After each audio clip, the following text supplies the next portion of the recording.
एक अजीब सा दैत्य अचानक छत तोड़कर बाहर निकल आता है। अंदर बिना किसी मनोरंजन के बैठे लोग उसे 3D स्पेशल इफेक्ट समझकर मोबाइल निकालकर वीडियो बनाने लगते हैं।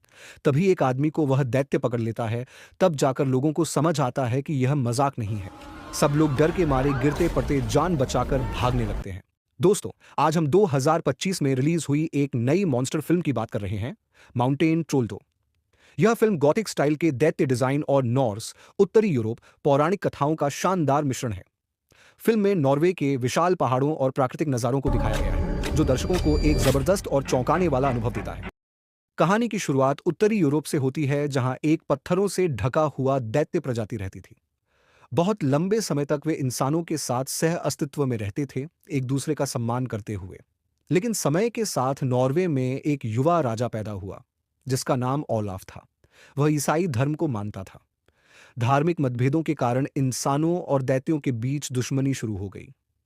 राजा ने आदेश दिया कि दैत्यों को जंगल से बाहर निकाल दिया जाए, ताकि वे तेज धूप में आकर पत्थर बन जाएं। राजा की क्रूरता के कारण दैत्य धीरे धीरे इस धरती से गायब हो गए और उनका युग समाप्त हो गया। सैकड़ों साल बाद यह कहानी आधुनिक समय तक पहुंचती है।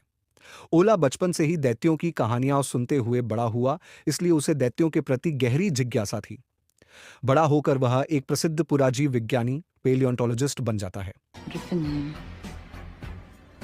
Hmm. बर्फ से ढके ब्लैक माउंटेन में एक बुजुर्ग व्यक्ति अचानक ओला की झोपड़ी पर आता है। वह ओला से मदद मांगता है। ऐसा कौन सा बड़ा रहस्य है कि जॉन इतनी दूर से खुद आया है? उसकी आंखों में दिखती गंभीरता ही जवाब दे देती है। दैत्य को ढूंढना हमेशा से ओला का सपना रहा है।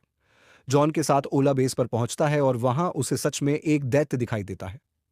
दैत्य बेहद विशाल होता है, लगभग 10 से ज्यादा मंजिल ऊंचा।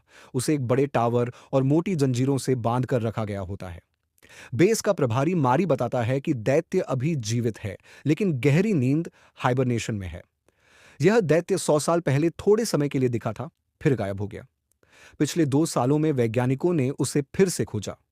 दैत्य के शरीर में दिल जैसा अंग है और उसकी संरचना किसी सामान्य जीव से अलग है। उसका शरीर जंगल की मिट्टी और सड़े हुए जैविक पदार्थ जैसा है। उसका डीएनए पहाड़ों और जंगलों से मिलता जुलता है। वैज्ञानिकों ने बहुत रिसर्च की, लेकिन वे अब तक कोई ठोस नतीजा नहीं निकाल पाए।